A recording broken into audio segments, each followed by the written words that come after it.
إسماعيل صادق الوعد وكان رسولا نبيا وأرسلهم رحمة للعالمين بشيرا ونذيرا وأنعم علينا بنعمة الإيمان والإسلام والإحسان والأرزاق والأنعام للأضحية زيادة مباركة. أشهد أن لا إله إلا الله وحده لا شريك له وكان الله عزيزا حكيما وأشهد أن سيدنا محمدا عبده ورسوله المجتبى والمصطفى. اللهم صل وسلم وبارك على سيدنا محمد صلى الله عليه وسلم صاحب الشفاعة يوم القيامة الشفيعة وعلى آله وأصحابه وأهل بيته كلهم يدخلون الجنة بالحسنى. أما بعد فيا أيها الحاضرون أوصيكم وإياي بتقوى الله في هذا اليوم عيد الأضحى. Hadirin jamaah salat Idul Adha yang dimuliakan Allah Subhanahu wa taala. Pertama-tama marilah kita bersama-sama selalu ingat kepada Allah Subhanahu wa taala. Bukan sekedar ingat, tapi kita harus bisa mensyukuri kenikmatan dari Allah Subhanahu wa taala. Kenikmatan yang diberikan oleh Allah kepada kita semua tidak bisa kita nilai, tidak bisa kita hitung, bahkan tidak bisa yang membandingi semuanya. Semua adalah Allah Subhanahu wa taala yang memberikan, berupa kehidupan, nyawa kita, fisik kita, semua pemberian dari Allah Subhanahu wa taala. Oleh karena itu, tingkatkan ibadah kita semua agar kita semua nanti mendapatkan perjalanan yang diridhoi oleh Allah Subhanahu wa taala dengan masuk surga Allah Subhanahu wa taala. Husnul Khatimah, amin Allahumma amin. Salawat serta salam yang kita haturkan kepada Rasulullah Muhammad sallallahu alaihi wasallam semoga menjadi simpanan yang berharga untuk doa-doa kita semua di dunia ini sampai akhirat nanti. Semoga kita mendapatkan syafaatul uzma, amin Allahumma amin. Hadirin jamaah salat Idul Adha yang dimuliakan Allah Subhanahu wa taala. Dalam kesempatan khutbah Idul Adha ini akan saya sampaikan yaitu 3 macam. Yang pertama, perjalanan Nabiullah Ibrahim alaihissalam setelah keluarganya sebagai nabi. Yang kedua sebagai rasul. Yang ketiga adalah sebagai Khalilullah, orang yang sangat dekat kepada Allah. Hadirin salat Idul Adha yang dimuliakan Allah Subhanahu wa taala. Nabiullah Ibrahim alaihissalam adalah seorang nabi yang sejak lahir sudah hidup di lingkungan yang mewah. Lahir, tubuh fisiknya, badannya melebihi rata-rata. Umur 1 hari seperti umur 1 bulan. Umur 1 bulan seperti umur 1 tahun. Cepat besar. Bukan hanya fisiknya yang besar, tapi Nabi Ibrahim ini adalah kecerdasannya, otak dan pikiran hatinya sangat dimainkan, berfungsi melebihi rata-rata. Oleh karena itu beliau ketika menganjak dewasa, walaupun di lingkungan orang tuanya yang pada saat itu adalah memang keluarga kafir, keluarga kerajaan Namrud, yaitu ayahnya bernama Azar. Beliau sejak awal sudah kritis, sebetulnya siapa Tuhan saya? Sebetulnya siapa saya itu? Oleh karena itu di dalam surat Al-An'am Allah menjelaskan wa idh qala Ibrahim li abihi Azar atattakhidhu asnaman alihah. Ayat ini panjang sekali. Yang intinya yaitu Nabi Ibrahim ketika melihat bintang, apakah ini Tuhanku? Tapi ketika bintang itu hilang, bukan. Ketika melihat bulan, wah ini lumayan nih, pasti Tuhan saya. Ini masih kecil. Tapi ketika bulan itu hilang, bukan. Tuhan kok bilang, gak mungkin. Ketika melihat matahari seperti ini, beliau mengatakan, wah ini pasti Tuhanku yang lebih besar. Tapi ketika matahari surut tidak kelihatan, beliau mengatakan, begitu kritisnya mencari diri, jati diri, saya ini siapa dan Tuhan saya ini siapa.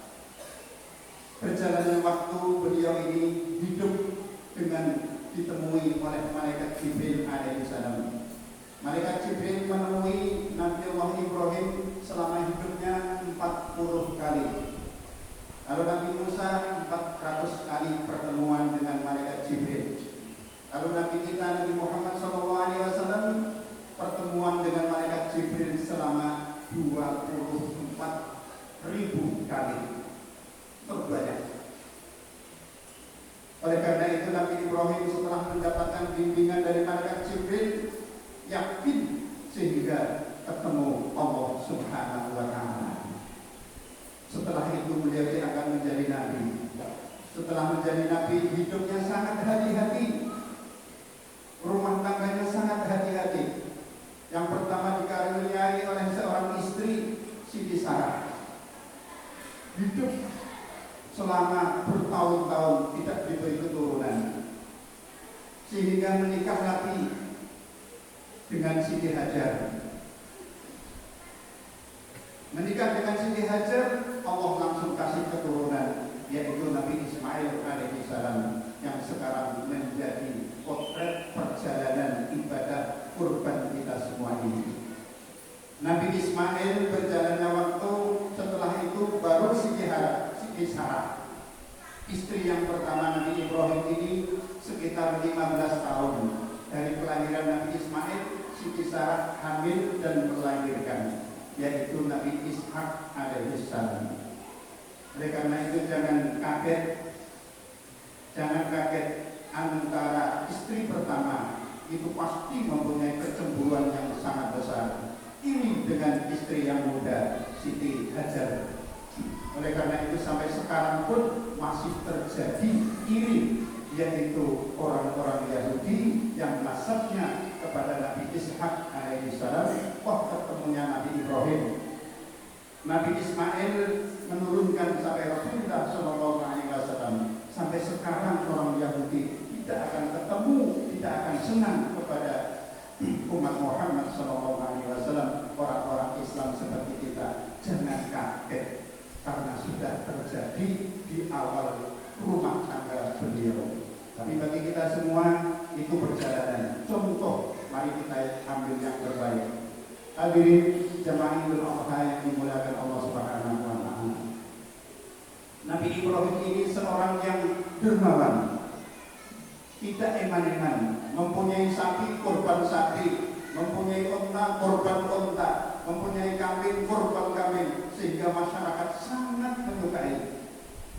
Dengan dermawannya Nabi Ibrahim ini, Nabi Ibrahim menjadi uswatun hasanah, contoh teladan bagi umatnya pada saat itu. Disebutkan dalam Al-Quran, laqad kana lakum fihim uswah. Ada juga laqad kana fi Rasulillah uswatun hasanah. Nabi Ibrahim, Nabi Muhammad sama-sama menjadi suri tauladan, contoh yang terbaik. Ini kehidupan diangkat menjadi Nabi Allah Ibrahim alaihissalam. Yang kedua, jamaah salat Idul Adha yang dimuliakan Allah. Ketika Nabi Ibrahim diangkat menjadi Rasul, perjuangannya lebih berat. Yang dihadapi ini bukan main-main, bukan geng ecek-ecekan. Yang dihadapi adalah penguasa dunia, Namrud. Karena ada raja dunia 4, yang 2 Islam, yang 2 kafir. 2 Islam adalah Raja Sulaiman alaihissalam, yang kedua adalah Raja Dzulqarnain. Raja yang kafir 2 adalah Raja Namrud, yang kedua adalah Bukhtanasor.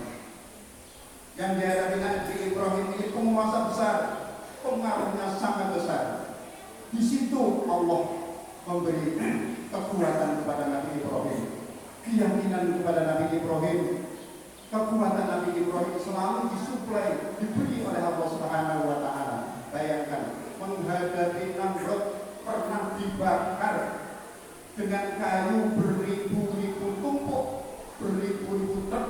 Kalau sekarang ini dibakar hidup-hidupan, tapi kayunya habis. Nabi Ibrahim justru malah kedinginan. Ya narukuni bardan wa salaman ala Ibrahim.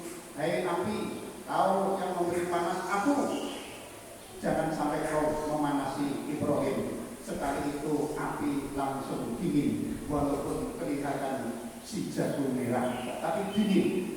Itulah keyakinan Nabi Ibrahim bahwa yang memberi panas adalah Allah. Kalau Allah mencabut panasnya menjadi dingin.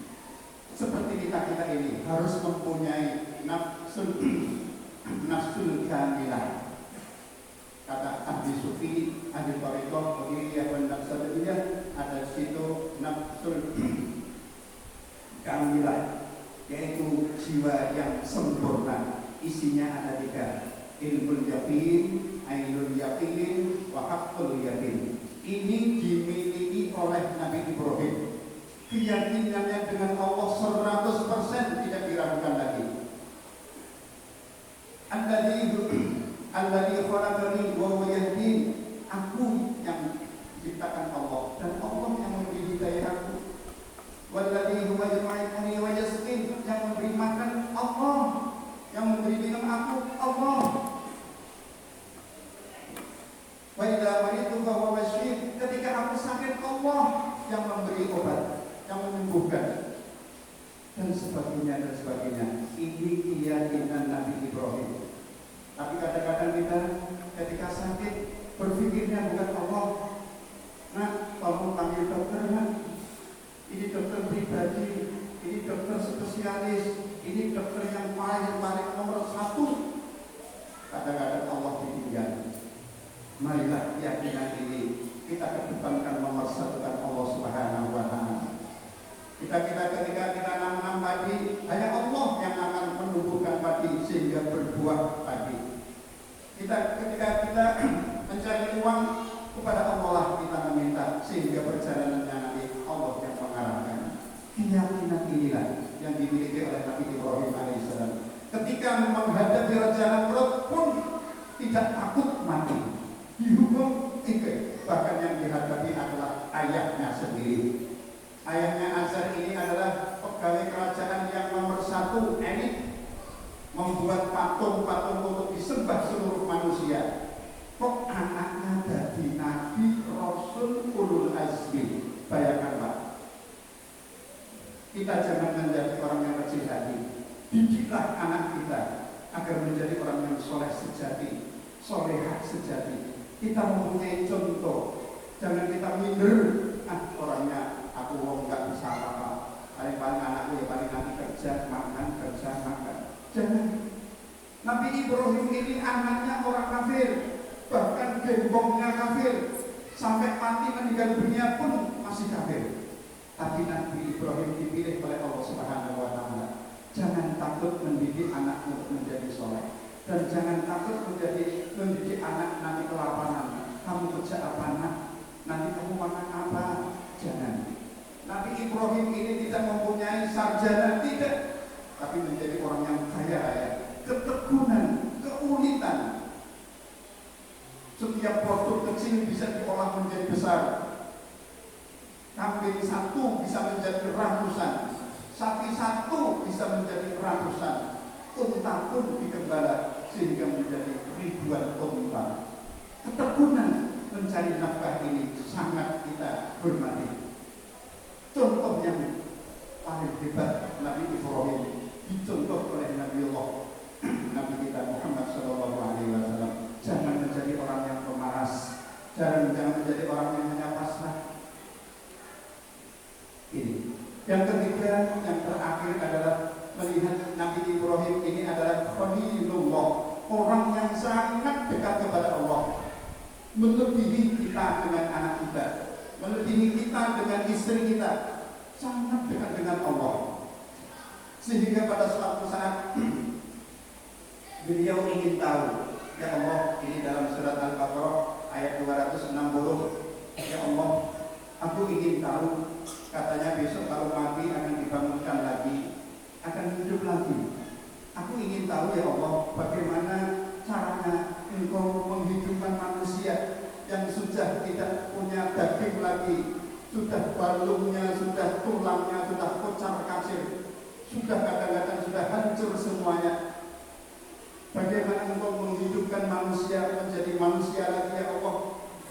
Dalam Al-Quran surat Al-Baqarah 260. A'udzubillahi minasyaitonir rajim. Bismillahirrahmanirrahim.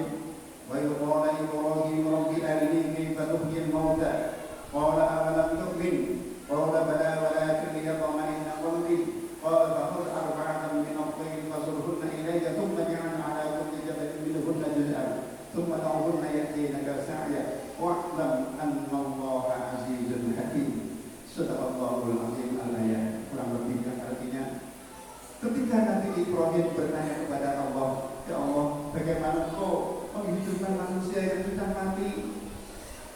Allah mengatakan, Ibrahim, kau tidak mantap, masih ragu dengan aku, bisa mamang karo aku, boten Gusti, pulau mantap, tapi pulau kepingin kedua mata pulau melihat panjenengan nanti menghidupkan manusia. Kesanipun pulau ini tenang, hati pulau ibadah bisa nikmat. Wis ngene wae, bahwa arba'atan min at-tayr, ambil hewan yang mempunyai sayap. Terus Nabi Ibrahim ambil 4 ekor. Yang satu namanya paus, burung merak. Yaitu ada burung merpati doro, ada ayam jago, dan yang satunya adalah burung gagak. Empat hewan ini disembelih kalau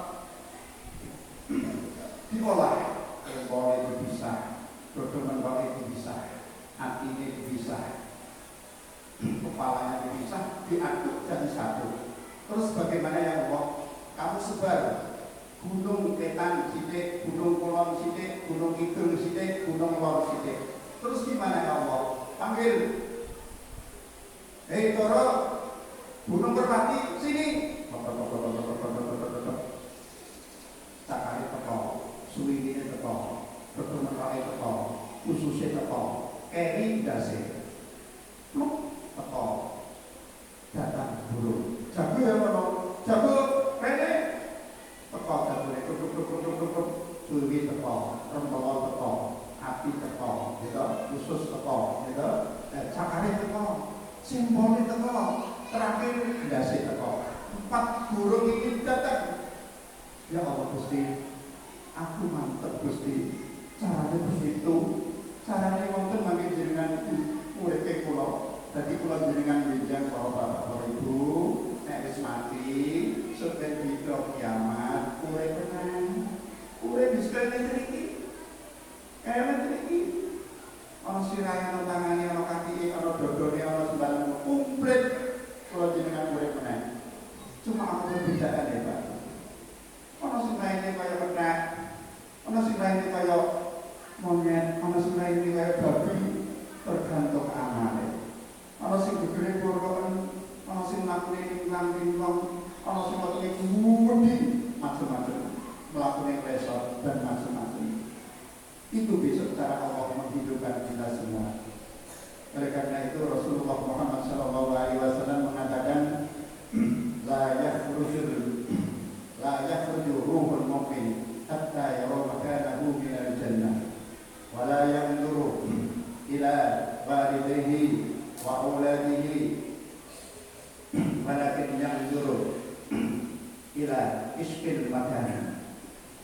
Jadi submen menurut Kanjeng Nabi Muhammad SAW dalam hadisnya, roh orang mukmin seperti kita ini besok keluar, tidak akan keluar dari badan kita kecuali sudah melihat surga kita. Mantap Pak Bude, mantap ya. Jadi wong sing iman, ibadah penuh, besok kalau kita menjelangi mati, itu rohnya tidak akan keluar dari badan kita kecuali kita melihat tempat surga. Tapi kalau orang munafik, orang yang kurang ajar kepada Allah, itu rohnya sebelum keluar dari badannya, mereka melihat tempat neraka. Tempat neraka. Dikatakan Rasulullah, para sahabat tanya, bagaimana orang mukmin kok bisa melihat dilihat itu caranya bagaimana ya Rasul? Dijelaskan oleh Rasulullah SAW. Ini hadisnya agak panjang. Begini loh, sesungguhnya Allah menciptakan malaikat Jibril alaihissalam. Malaikat Jibril ini besar sekali, mempunyai sayap 124.000 sayap, tapi ada 2 sayap yang besar. Ono suwine loro sepudi ijo warnane. Sing tengen iki ono gambar kaya video swarga sak isine. Sayap sing kanan ono videone. Gambar swarga, bidadari, nikmat makan minum, tempat makan, tempat rekreasi, macam-macam diputar di situ. Dan suwini kiwa sayap kiri ini ada televisinya yang diputar ketika orang munafik mati, terlihat gambar neraka dan isinya. Ada ular, ada buaya, ada kalajengking, ada nenek sihir, ada mak lampir, macam-macam. Bahasa malaikat Zabaniyah. Terus bagaimana ya Rasul? Ketika orang itu akan tiba ajalnya, mati padu, mati. Itu orang itu mendapatkan kiriman 4 golongan dari malaikat Israel. 4 golongan itu yang pertama masuk ke kaki, kulitnya lagi di kelotok. Ono malaikat bukirane mlebu ning sikil, klotok sikile kula jenengan. Diklotok dilangi roke. Nangis kok nangis. Kok ora krungu sing diwaca kene. Sampeyan tau ngimpi. Ngimpi bengok-bengok. Pak, sisanya Mbak Yune, Pak Ane, mak ora krungu. Aku mau ngimpi, Pak.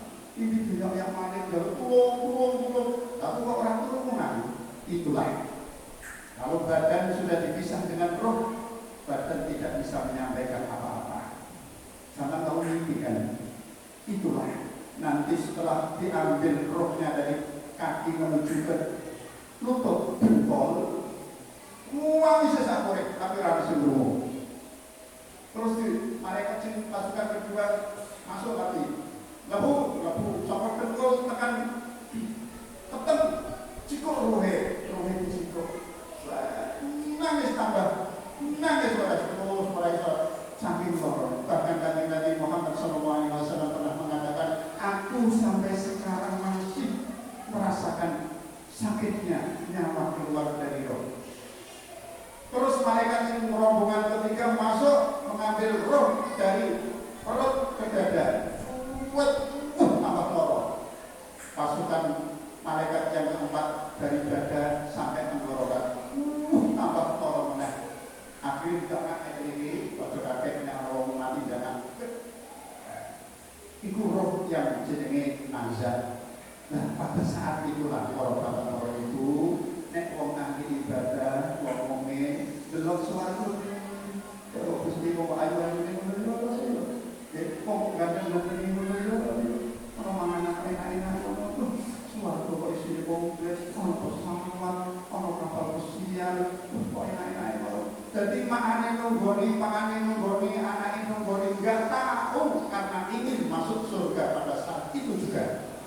Tapi sebaliknya wong sing matine wau suul khotimah, wong matine munafik, wong iku mau nah sakit sekaligus takut mergo ning kono iku lho panggonanmu isine kok boyo moh isine kok isine kok kaya moh karepe moh tapi malaikat langsung set dana innalillahi wa inna ilaihi raji'un.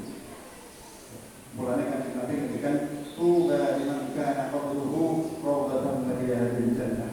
Bejo banget wong sing kuburane kaya swarga.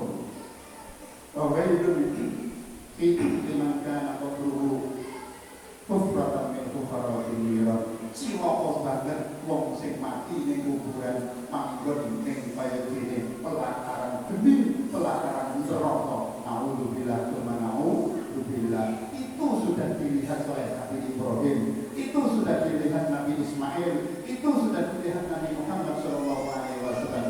juga mereka selalu hati-hati hidupnya. Para bapak, para ibu, hadirin sholat Id yang dibahagiakan Allah, dihormati Allah. Itulah khutbah yang mungkin agak sedikit panjang, tapi dengan yang semoga kita bisa mengambil usbah contoh yang baik dari perjalanan Nabi Ibrahim, Nabi Ismail dan sebagainya, termasuk ibadah haji, ibadah kurban yang kita laksanakan